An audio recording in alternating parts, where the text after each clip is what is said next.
혹시 지난주 설교 말씀의 제목을 기억하시는 분? 제가 너무 과한 걸 물어봤죠? 감사하는 삶이 되게 하소서라는 설교의 제목이었습니다. 지난 말씀을 좀 돌아보면 이런 말씀을 드렸습니다. 세상 사람들이 기독교를 바라보는 시선이다. 기독교는 당연히 이렇게 말해야 이렇게 생각하지 않는 거죠. 그 시대로는 힘들지만 십자가로 열자라는 말씀을 드렸습니다. 또한 기뻐하고 감사하기 힘든 세상이기에 오히려 신앙으로 싸우자라는 말씀을 드리면서 성도에게 기뻐하고 감사하고 기도하라는 하나님의 뜻에는 하나님께서 성도의 삶을 책임져 주시겠다는 뜻이 있다라는 말씀을 드렸습니다. 그러게 또한 성도를 향한 강력한 순종의 요다라는 말씀을 드리면서 그 말씀과 더불어서 기독교인으로서의 변화를 위해 드렸던 몇 가지 실천적 사항인데 인사를 잘하자, 또 희망적 언어, 칭찬하는 언어, 겸손의 언어로 변화를 갖자라는 그런 말씀을 드렸습니다. 지난 한 주간 어떻게 사셨는지도 궁금합니다. 여러분의 언어 속에 희망적인 언어, 칭찬의 언어가 있었는지, 아니면 또 우리가 삶 속에 지난 일주일 동안 하나님 주신 그 기쁨으로 감사하고 살았는지 정말 궁금합니다. 이번 주에도 같은 본문으로 말씀을 나누고자 합니다. 인간은 누구나 기뻐하며 살기를 원할 거예요. 여기 계신 누구도 짜증내며 살기를 원하시는 분은 없을 겁니다.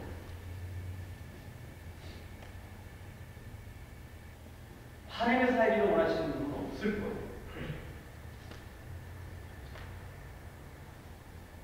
또한 감사하면서 살고 싶지 원망하면서 분노하면서 살고 싶은 인생 누가 있겠습니까?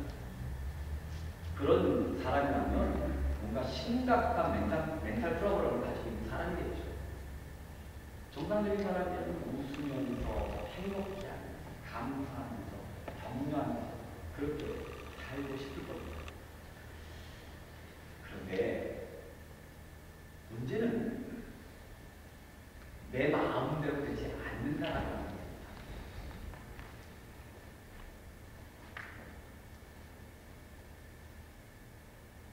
지난주 중에도 어떤 분을 만났습니다. 외국 생활을 처음 시작하는 분이신데 안 그러려고 하는데 화가 난다. 그러고 싶지 않은데 짜증이 나는 거예요. 그리고 이제 처음에 다 힘들어요. 내 마음대로 하는데 웃고 싶은데 웃음이 안 나고 행복해지고 싶은데 행복하지가 않아요. 물론 노력해서 잠깐 기뻐하고 잠깐 행복해질 수 있습니다. 세상에 많은 프로그램들이나 방법론들이 있잖아요. 이렇게 하면 행복해질 수 있다. 이렇게 하면 기뻐할 수 있다. 이렇게 하면 마음 즐거울 수 있다라는 그런 일들이 굉장히 많이 있습니다. 그런데 그와 같은 인간의 노력들이 얼마 가지 못한다는 것을 여러분 이미 경험하셨습니다. 설교를 듣거나 좋은 책을 보면서 또는 때로 나보다 힘겹게 살아가는 사람을 보면서 또는 인간극장 이런 것을 보면서 그래 난 정말 행복한 사람이야 라고 말했는데 금방 얼마 가지 못해서 나보다 가진 거 많은 사람 바라보면서 나보다 잘난 사람 바라보면서 누군가를 비교하면서 불평하면서 낭만합니다. 노력해도 금방 꺾어져요. 때로는 말은 하는데 마음은 그것이 솟아나지 않아요. 우리도 이중적인 모습들을 하죠. 찬양은 기뻐 춤추며라고 가사가 나오는데 얼굴에는 십자가가 무거워라고 이렇게 써놓고 찬양하잖아요. 가사는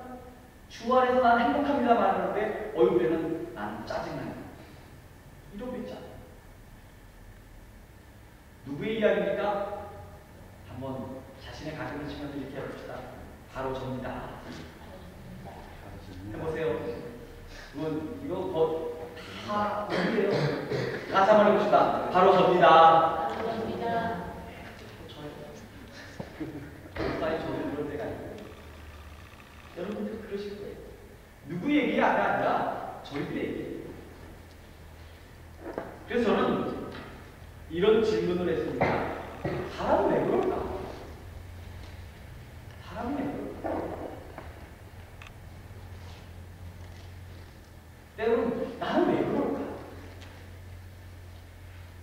때로는 목회를 하면서 성도를 바라보면서 왜 그럴까?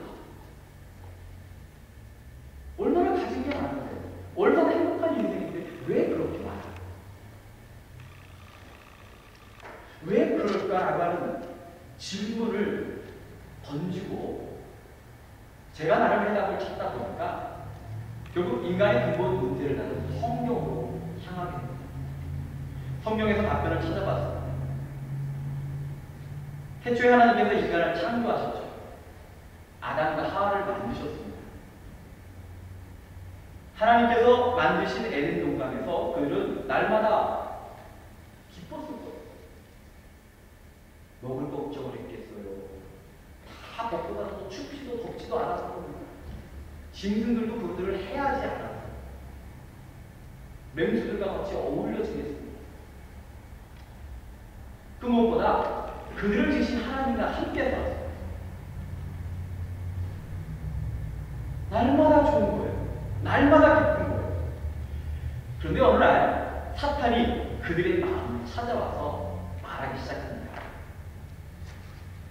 얘들아, 하나님이 선악과 먹지 말라 그랬지? 그거 한번 먹어봐. 그거 먹으면 너희 눈이 밝아서 하나님같이 될 거야 라고 막 속삭이는 거예요. 우리가 성경에는 이례적인 사건으로 기록되어 있지만 제가 상황을 보니까 그런 것 같아요. 사탄이 계속 한테 얘기해요.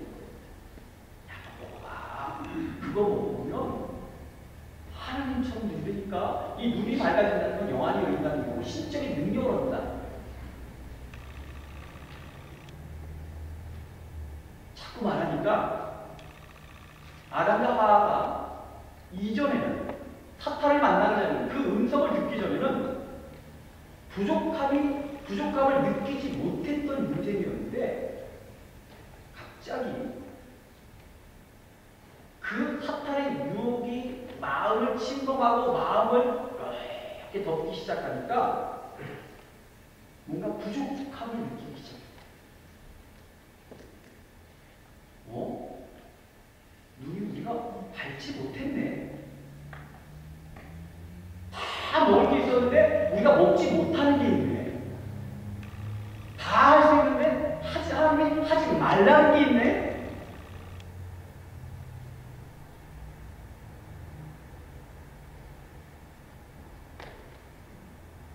똑같은 삶인데 이전에는 가진 것, 누리는 것을 바라보며 행복했던 삶이 갑자기 사탄이 들어와서 그 마음을 움직여 놓으니까 내가 없는 것, 하지 못하는 것, 부족한 것, 더 갖고 싶은 것, 이런 것들을 바라보기 시작하면서 그 마음 병들어 보기 시작합니다. 그래서 원죄가 시작됐습니다. 그 원죄는 아담과 하와에게 끝나지 아니하고 유전이 되어서 오늘 지금 우리들 마음속까지 그 죄가 이어졌습니다. 원죄의 유전을 받은 인생은요, 아무리 가진 것이 많아도 없는 것을 바라보는 인생입니다. 가진 게 10개가 있는데 없는 하나를 바라보고 괴로워하는 인생입니다.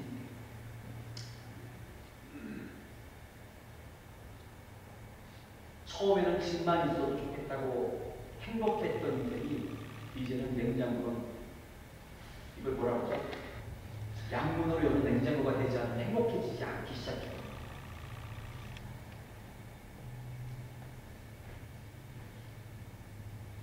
참 하나 데 있었으면 좋겠다라고 하는 우리의 인생에 어느 날 봄, 차, 아니면 더 좋은 차, 그런 것들을 추구하기 시작하게 됩니다.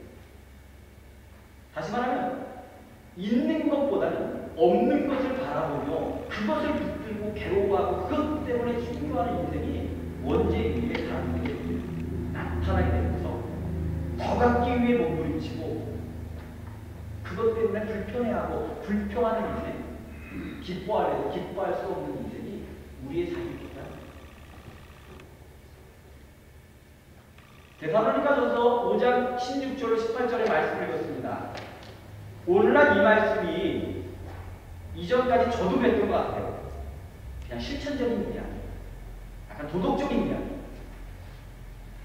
좀 우리가 노력하면 될 이야기로 받아들였었는데 저는 지난 설교를 마치고 이 말씀을 항상 계속 하루 묵상하지 않았던 거예요.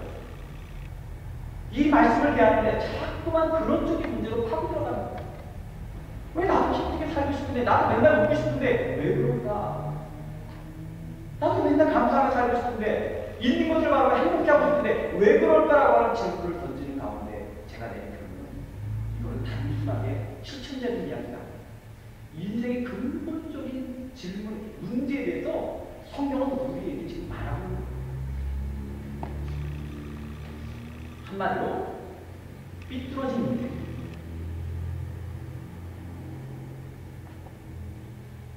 옆에 계신 분들 한번 보세요. 얼마나 잘생기고 아름다워. 근데 여러분의 고개를 한 90도만 틀어보세요. 90도를 틀어서 이렇게 보시기 바랍니다. 아무리 잘 나오는 분도 삐뚤어지게 보기면 시작하면 별 볼 일 없어요. 다 삐뚤어져서 정상적인 사람이 정상적으로 느끼지 않는 세상입니다. 아름다워 하면 기뻐하고 만족해야 할 삶에 대해서 그러지 못했어요. 그러지 못해서 죽음의 고통이 왔고요. 해산의 고통이 왔고 종신토록 평생토록 수고해야지 먹고 살 수 있는 그런 심판을 받았어요. 우리 인생이 짊어진 수많은 육신의 고통이 바로 이들의 죄로 말미암아 시작되었다고 성경은 밝히고 있고 우리는 그 가운데 살고 있어요. 그러면 이제 어떻게 해야 되냐라는 문제가 그냥 그렇게 살다가 죽을 거예요. 그렇게 고통스러운 인생을 계속 살아야 될까요? 이야기 하나를 들려드리겠습니다. 사진을 좀 보실까요? 이게 뭐죠? 어느 나라죠? 일단 이탑이 현수가 설명해. 뭐죠?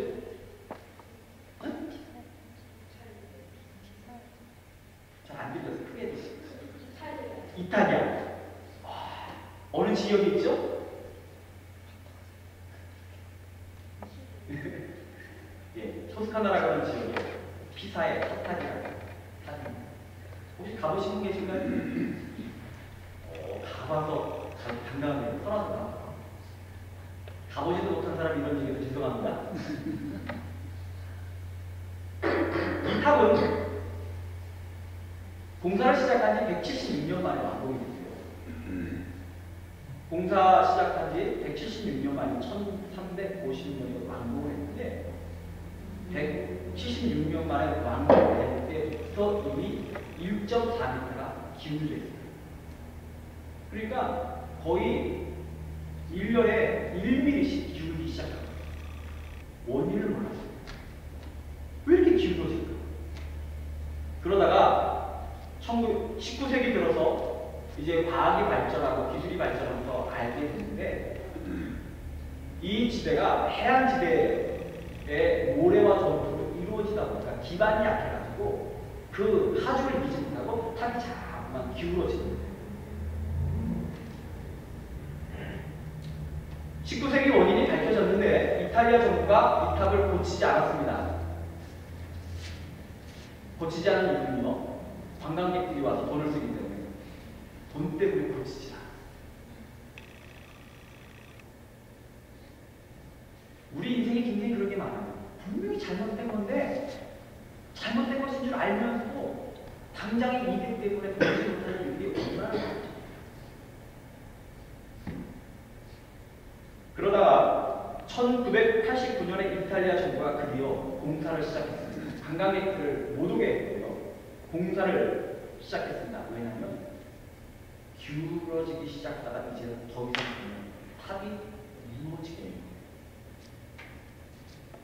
이 탑을 고치는데 무려 11년이 걸렸다고 합니다. 11년이 걸렸는데도 불구하고 완전히 고치는 것이 아니라 기울기를 조금 세워서 약 3m 정도를 겨우 옮겨줘요. 아직도 4.1m가 기울어져 있다는 거죠. 그러면서 정부에서 내린 결론은 3m를 옮겨놨으니까 앞으로 1년에 1mm씩 300년은 견딜 수 있겠구나 라고 이렇게 결론을 내요. 이 이야기가 참 주는 교훈이 많습니다. 우리 인생도 마찬가지예요. 아담과 하와의 원죄는 유전되어서 모든 인간에게 내려오고 있습니다. 유전되어온 이 죄가요, 우리들 마음속에서 그냥 있지라.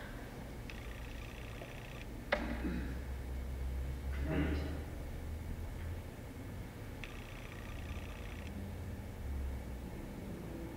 신기하게도 이 유전된 이제는요, 우리의 마음속에서 어느 순간 본색을 드러내기 시작합니다. 가령 애기들을 보세요. 애기들은 너무 이쁘죠. 그런데 아이들이 가지고 있는 욕심과 소유욕을 여러분들 한번 또 다른 관점으로 한번 보세요. 아이들도 정말 천사 같은데 뭘 알까 싶은데 뭔가를 소유하기 위해서 몸부림치는 아이들. 여기서는 좀 그런 게 보기가 어려운데 한국에 있을 때 경험을 돌아보면 갑자기 길 가다가 엄마와 아이가 싸우다가 갑자기 3살 된 아이들이 길바닥에 들어nu워서 온몸을 흔들면서 막 웁니다. 자기 욕심, 자기 생각을 들어달라고 엄마에게 반항합니다. 좋습니다. 애기 때는 이쁘죠. 애기니까 그럴 수 있죠.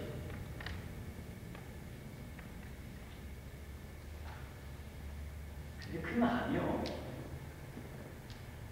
오늘 성경적 관점에서 본다면 그 마음이 어른이 됐을 때, 성인이 됐을 때, 누군가에게 영향을 미칠 수 있는 위치에 됐을 때 그 마음을 갖고 사는 인생이 가진 무서움을 한번 생각해요.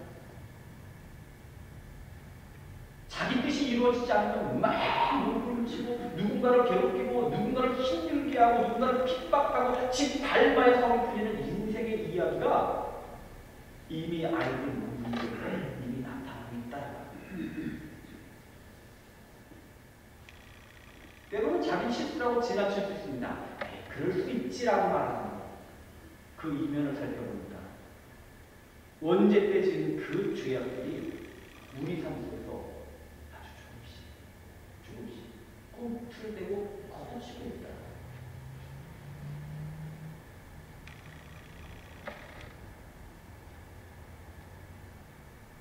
세월이 지나면서 1년에 1mm 아주 작은 거예요. 작은 경사가 기울어지는데 어느 순간이 되니까 그 비상에 닿다면 고치지 않으면 안 될 지경이 이루어집니다. 우리 인생도 마찬가지인 거죠. 애기 때 이쁘게 봤어요. 근데 그것이 어른이 되어도 사라지지 아니하고 장년이 되어도 더 큰 모습으로, 더 강력한 모습으로 우리들 마음속에 꿈틀대면서 우리의 영혼을 점점 갉아먹고 우리의 영혼을 병들게 하고 우리의 영혼을 괴롭게 합니다. 기쁨의 조건들을 자꾸만 빼앗아가 버리고요. 만족함과 행복함들을 자꾸만 가로막고 없는 거 바라보게 하면서 불필요한 욕심들을 자꾸 채우게 하면서 괴로워하고 힘들어합니다. 그 세상에는 자살, 우울증, 갈등, 양대 문제, 전쟁 좀 없었으면 하는 문제들이 끊임없이 있잖아요. 우리 자녀들 위해서 여러분들 많이 기도하셔야 돼요. 왜냐하면 자녀들이 살아갈 인생 이와 같은 문제들이 더 커진 시대를 살아요.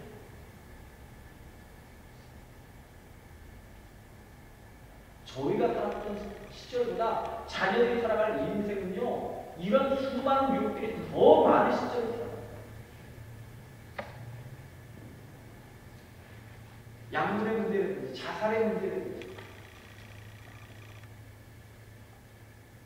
그 밖에 여러 가지 비윤리적 문제들이 등장하는 것은 선진국에서 학력이 높아질수록 나라가 부유할수록 그 문제는 비례하면서 같이 성장한다. 교환입니까? 우리들의 자녀들은 분명히 그런 문제들을 직면하고 살아가게 된다는 거죠. 저는 그래서 오늘 시간 분명히 말씀드립니다. 그래서 이 땅은요, 예수가 필요합니다. 아멘. 믿으십니까? 아멘. 정말 중요한 말씀드립니다. 그래서 여러분은 예수가 필요한 존재들이에요.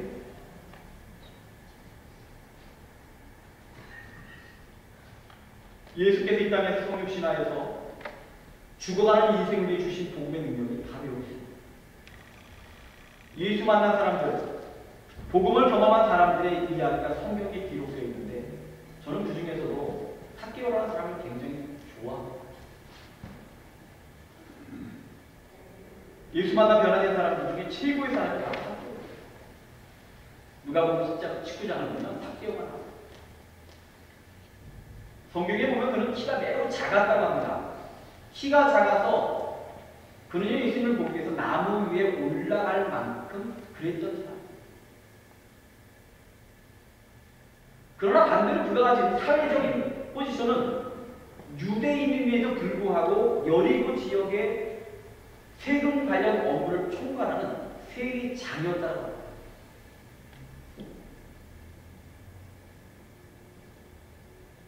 이 안에는 굉장히 여러 가지 함축적인 이야기가 있어요.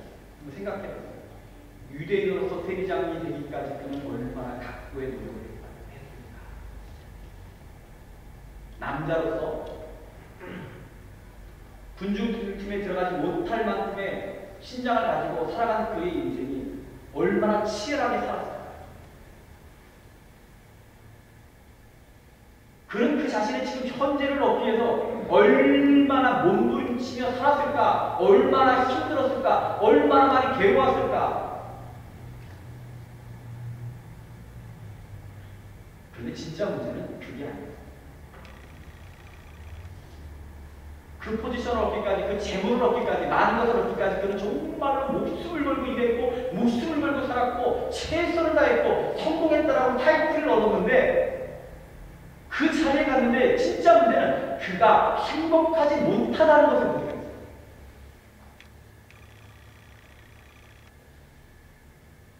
가진 것이 많은데 행복하지 못하다. 이것이 현대를 살아가는 현대인의 가장 큰 문제가 바로 여기 있잖아요. 가진 게 많은데 행복하지 않아요.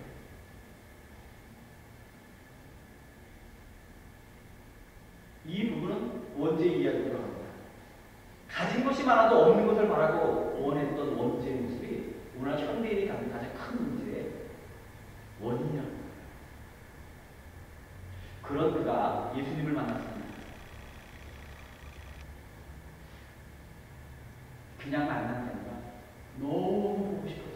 왜? 인생의 문제 해결이 안 됩니까? 인생의 문제가 해결이 안 되니까 예수님 너무 보고 싶었어요.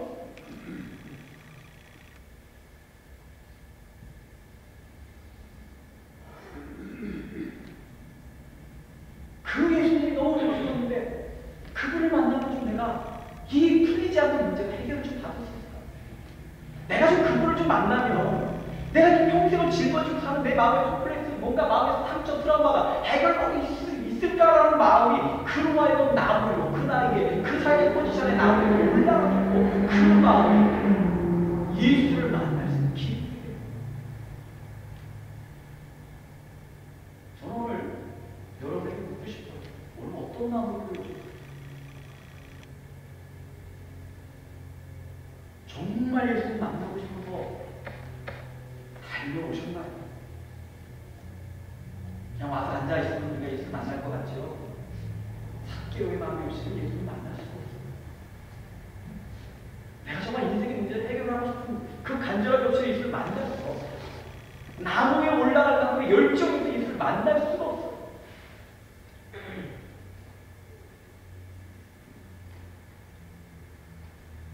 그 많은 것 가운데 예수님을 만났습니다. 예수님을 초대해 밤새도록 이야기를 나누며 복음을 듣고 하나님을 알았어요. 그리고 그 밤이 지난 아침에 그를 선언합니다.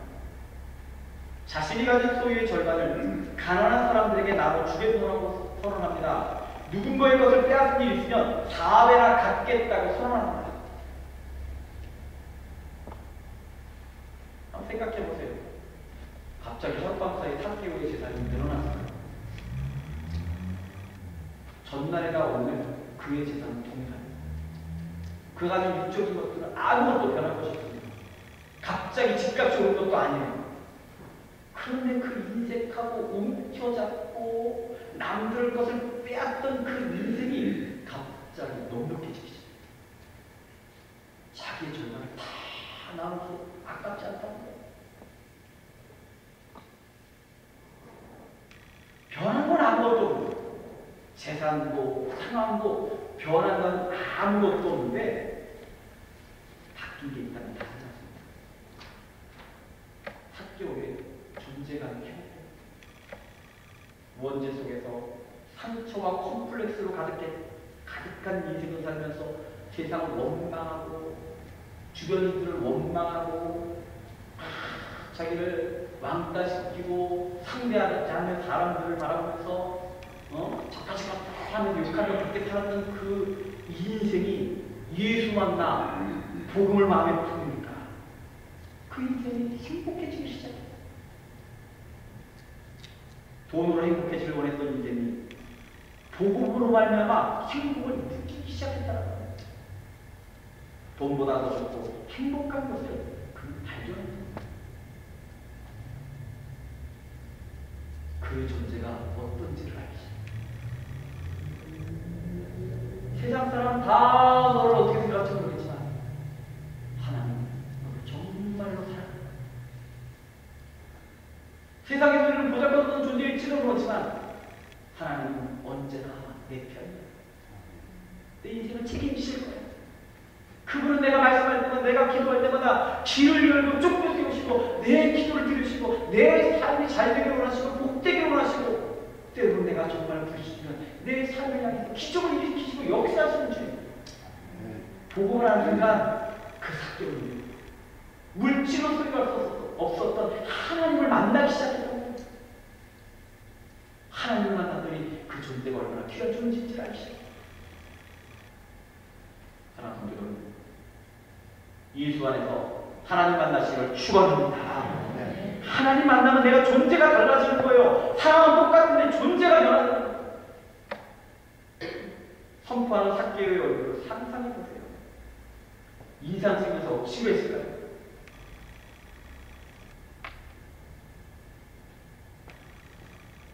제가 가끔 설교하면서 좀 일찍 오세요. 헌금 좀 하세요. 그러면 성도들 얼굴이 벌써 다 굳어져요. 아닌 거 맞죠? 앞에서 보면 벌써 굳어져. 왜?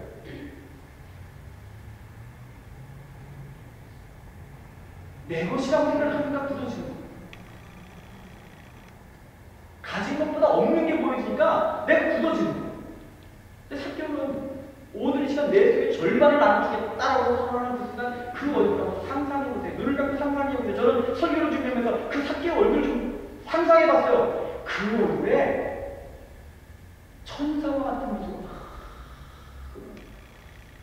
재산의 절반을 지금 내놓는데 천사와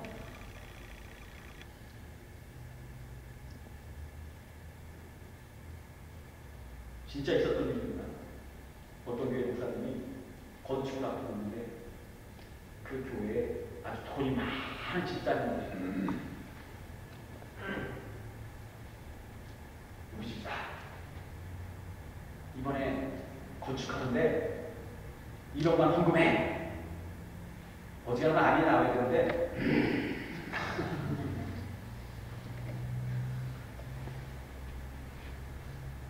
그 인생에 가진 것을 말하면 1억은 아무것도 아니에요. 소유한 것을 말하면 1억은 아무것도 아니에요. 그것이 없어서 사는데 아무 문제가 없는데 말을 못하는 거예요. 왜? 내가 가진 것보다 없는 것을 찾고. 근데 학교는 지금 부자였습니다. 우리가 생각하는 정도의 작은 돈이 아니에요. 10억, 20억, 30억, 40억이 수도 있어요. 오늘은. 근데 그 절반을 포기했다고 선포하는 그 순간 그 여러분은 정말 행복했을 거예요. 왜? 인생의 답이 거기 있지 않은 것을 알았어요. 막 미소가 막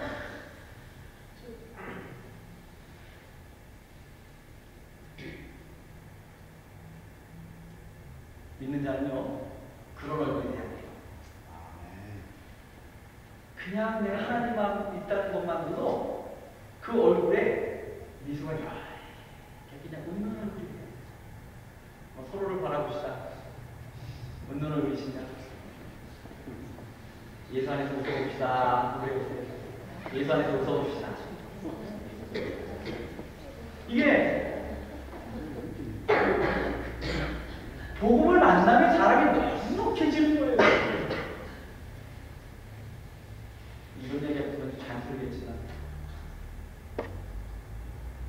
주일학교에 5년 전이나 지금이나 외세상도 다 올라가는데 헌금은 그대로야.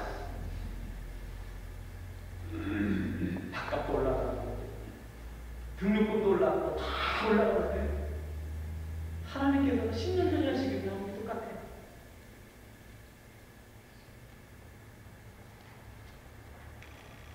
하나님을 믿으면 넉넉해져요. 가진 것이 많고 적음의 문제가 아니에요.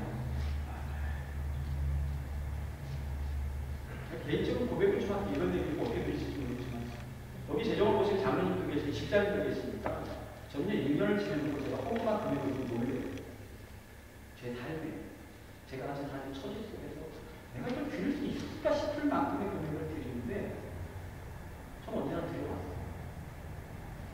많아서가 아니라 하나님이 문제입니다. 교회가 문제입니다. 그래서 가끔은 결산을 낸 것을 보면서 깜짝 놀라면서 이렇게 드릴 수 있어서 고맙습니다. 하나님 그것을 드리기 위해서는 저희 집 남자들은 제가 다 머리를 제가 깎고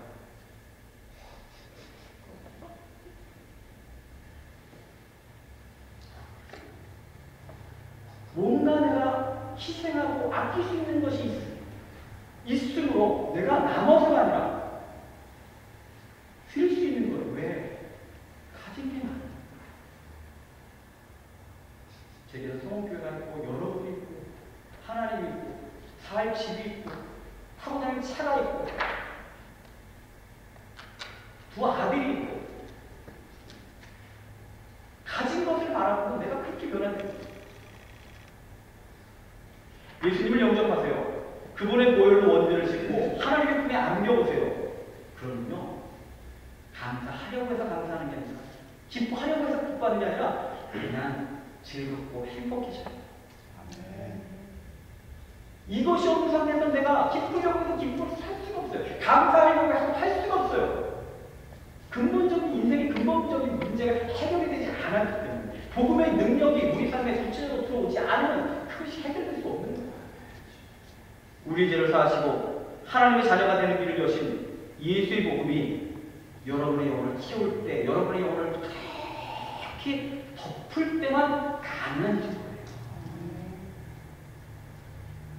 이제 말씀을 마치면서 정말로 기뻐하고 감사할 수 있는 삶의 실천적 이야기를 제가 담대하게 나눠보려고 합니다. 첫째는요, 11조 생활을 결단하세요. 11조 앞에서 머뭇거리고 있다면 저는 이렇게 질문하고 싶어요. 정말 하나님 영접하셨는지? 예수 그리스도 영접하셨는지 심각하게 고민하셔야 돼요. 11조는 하나님의 자녀가 되는 것에 대한 표현과 증거 중에 하나예요. 아직도 하나님과 구별할 수 없는데 어떻게 내가 하나님을 영접했다고 예수를 영접했다고 말해요. 정말 중요한 거기 때문에 제가 담대하게 말해요. 11조 앞에서 주저하는 사람이 있다면 회개하시고 정말로 하나님 앞에 하나님과 구별할 수 있는 인생이 돼요. 나눔의 삶이 있어야 됩니다. 이번 주에 우리가 나눔이라고 하면 거창한 걸 해가지고 주변 성도들에게 차 한 잔 대접하세요. 고마운 게 있으면 식사라도 함께 대접하세요.